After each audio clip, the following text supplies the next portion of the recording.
Ya pemirsa, sebelum kita lanjutkan pembahasan dan dialog kita malam hari ini, kami hadirkan terlebih dahulu informasi untuk Anda di mana Polda Metro Jaya tangani 6 laporan polisi terkait dengan kasus ijazah Presiden ke-7 Republik Indonesia Joko Widodo yang berada di Polda dan juga Polres.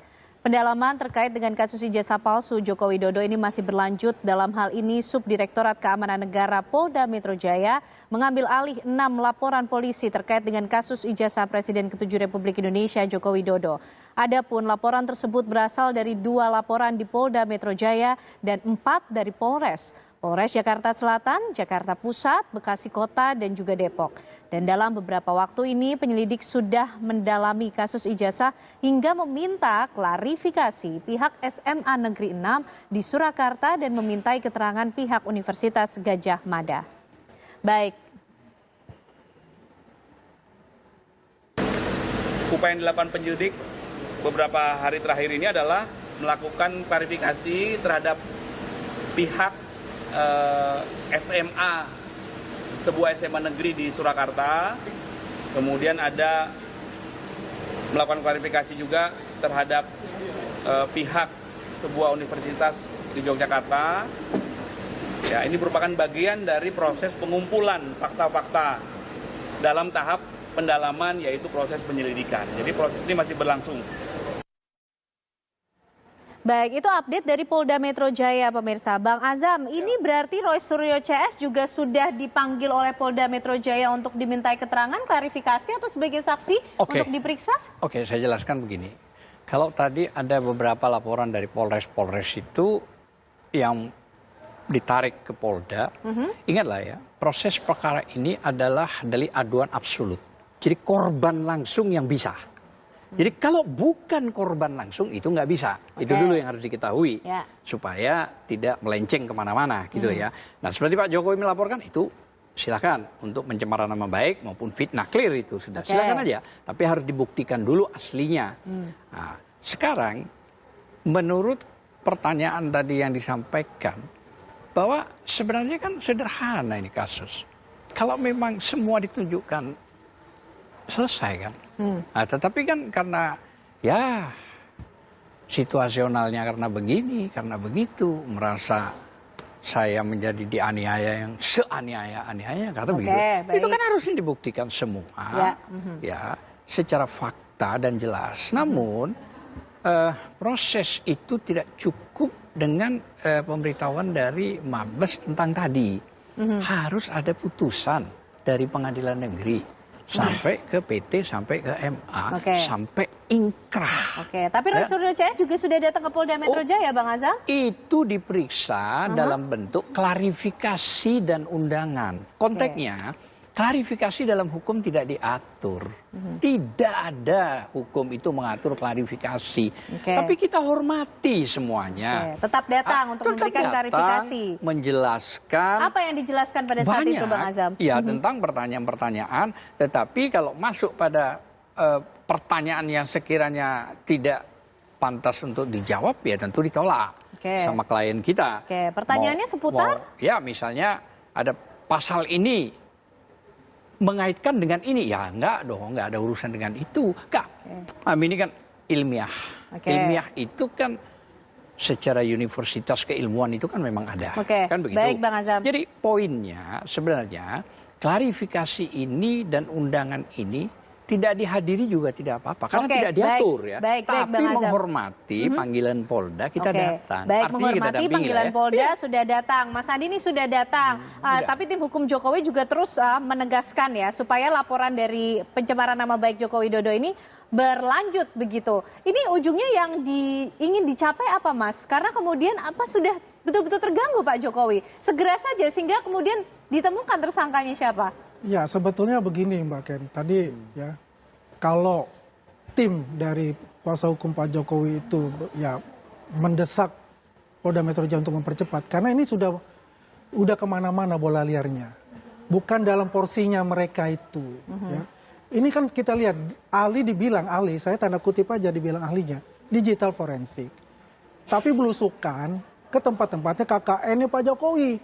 Dan membuat pula ya framing melalui ya medsosnya mereka. Apa yang kemalu mereka, membuka porok mereka sendiri, ya kan?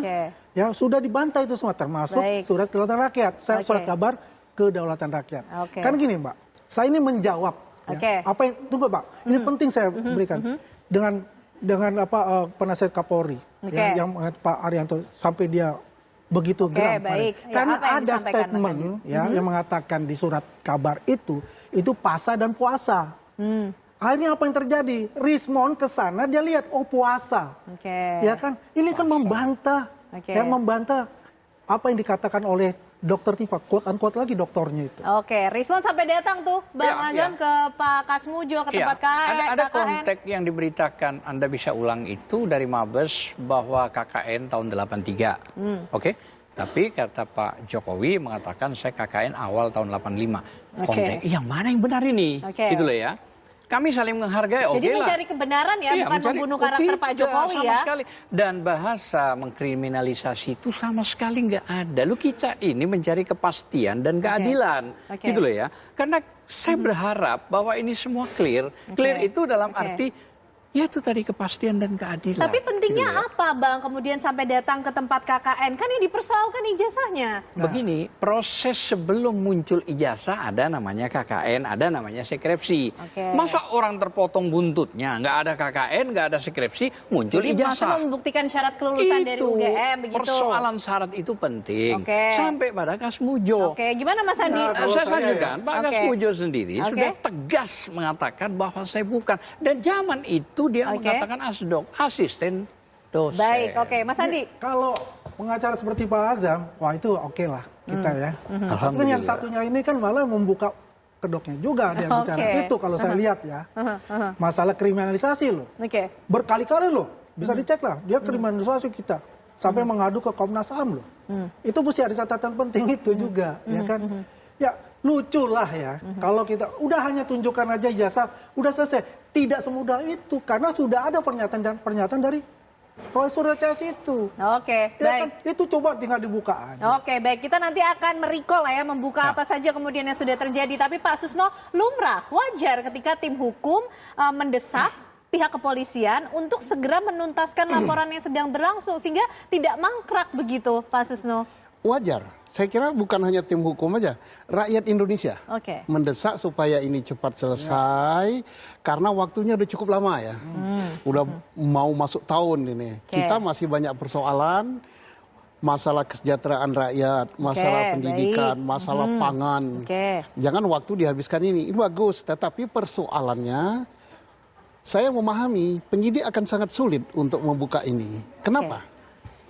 Dikatakan mencemarkan nama baik, ya pasti Pak Jokowi melapor saya dicemarkan nama baik. Mengapa nama baikmu cemar? Karena saya ijazah saya asli, dikatakan palsu, kan gitu kan?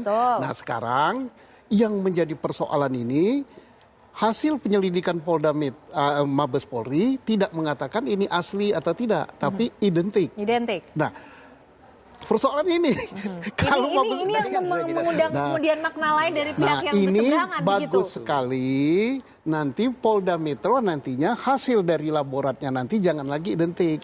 Bahwa ditegaskan asli atau tidak begitu. Ijazah teman-temannya Jokowi ini diminta keterangan dari UGM asli. Nah, bandingkan ijazah Pak Jokowi sama ijazah yang sudah dinyatakan asli ini. Tapi masih butuh proses, Pak. Jangan sampai nanti yang mengatakan ini asli adalah polisi, ini tidak kan? Yang mengeluarkan mengatakan ini asli, baru ini yang diuji kan? Ada pembandingnya. Maka menurut UGM yang ini asli. Menurut UGM setelah dibandingkan dengan ijazah ini, yang ini palsu. Puas semua orang. Jadi tidak lagi dengan kata identik itu, tapi kalau identik, kalau yang ini yang dikatakan identik ini KW2 juga, ini berarti KW2 juga kan? Kalau ini KW1, ini KW1. Hanya persoalan bahasa, tapi membawa. Gimana Mas Andi? Aku ada ini, beliau expertnya ya, tapi ada tadi yang menggelitik saya dari pernyataan dari Bang Azam itu, bahwa yang melaporkan yang ini ya. Tapi kan ada beberapa, ada 4 itu ya, laporan itu. Nah pertanyaan saya, apakah kalau misalnya begini Pak, di laporan itu ada yang dilaporkan adalah masalah provokasi, ya. apakah itu bisa Pak Susno itu dilaporkan dalam jadi satu orang 2 LP misalnya? Apakah dimungkinkan? Oke, baik. Jadi kemudian itu masalah provokasi beda lagi ya. Tapi kita fokus dulu ke pencemaran nama baiknya, Mas Andi ya. Ya enggak, karena ini kaitan dari Pak Azam tadi. Oke. Karena kemudian saling berkaitan, tindakan-tindakannya dinilai kemudian bisa saja membuat gaduh, mendiskreditkan Pak Jokowi begitu, Bang Azam. Tapi lumrah kok kemudian tadi Bang Azam juga menyampaikan. Jadi kalau pasal 160 itu apa yang dihasut? Orang contoh begini. Saya misalnya berdiri di podium, terus saya mengatakan, orang yang duduk di situ itu pencuri, hajar mari, gitu ya. Dihajar, itu saya memprovokasi. Tapi apa yang diprovokasi? Apa yang dihasut? Enggak ada. Dan tapi kemudian sepakat juga dengan yang disampaikan Pak Susno, jangan lagi kemudian menggunakan bahasa identik, itu yang juga ingin dikejar, begitu? Identik itu kan kata Bareskrim, bukan kata saya. Kan begitu? Nah, kalau sampai Bareskrim... diinginkan asli begitu, identik ini masih ada celah begitu, Bang Azam? Jelas dong, makanya saya katakan, keaslian itu hanya murni ada putusan. Kalau sudah putusan Majelis Hakim 3, Majelis Hakim itu mengatakan ini asli, tidak cukup masih. Belum ingkrah. Lah kalau kita ajukan banding, ya menunggu putusan banding. Kalau kita dari banding menunggu MA, kasasi, kita nunggu kasasi. Karena itulah yang disebut proses hukum ini kan ada keterkaitan antara PN, PT, dan MA. Dari MA pun masih ada yang namanya PK. Masih ada gitu loh ya. Baik. Pak Susno, mungkin ini gimana nih bicara mengenai putusan pengadilan. Pengadilan gimana? Perdata, pidana, atau seperti apa Pak Susno? Yang dipersoalkan tentang keaslian ya. Jadi keaslian ini setelah Polda Metro menyimpulkan bahwa ini pembandingnya ini asli.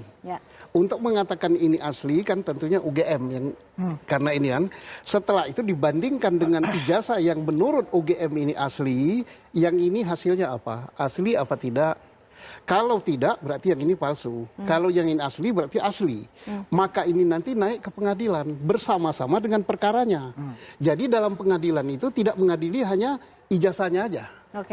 Tetapi dalam perkara, apakah perkara penggunaan ijazah palsu yang dilaporkan di Bareskrim, apakah perkaranya pencemaran nama baik yang di Polda Metro? Karena ijazah ini akan naik jadi barang bukti ya. Jadi barang bukti, jadi alat bukti. Baik di pencemaran nama baik maupun di penggunaan ijazah palsu. Pak Susno, dengan kemudian proses yang sudah berlangsung sampai saat ini ya, artinya masih bisa dilanjutkan, diteruskan adalah yang di Polda Metro Jaya, laporan dari Pak Jokowi mengenai pencemaran nama baik. Asal ditemukan minimal 2 alat bukti. Ditemukan minimal 2 alat bukti, maka dia dari penyelidikan naik menjadi penyidikan. Itu 184.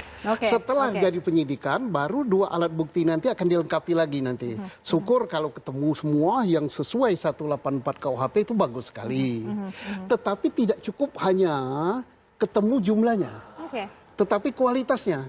Jumlahnya ini satu sama lain saling bersesuaian. Ketemu saksinya mengatakan A, saksi ini B, saksi ini C, jumlahnya 3, tapi tidak sama, tapi bersesuaian. Antara keterangan saksi ini dengan keterangan ahli yang itu bersesuaian juga. Tidak boleh dia ada sekian alat bukti, tapi saling berseleweran, bertabrakan kayak rudal Israel ditabrak. Baik.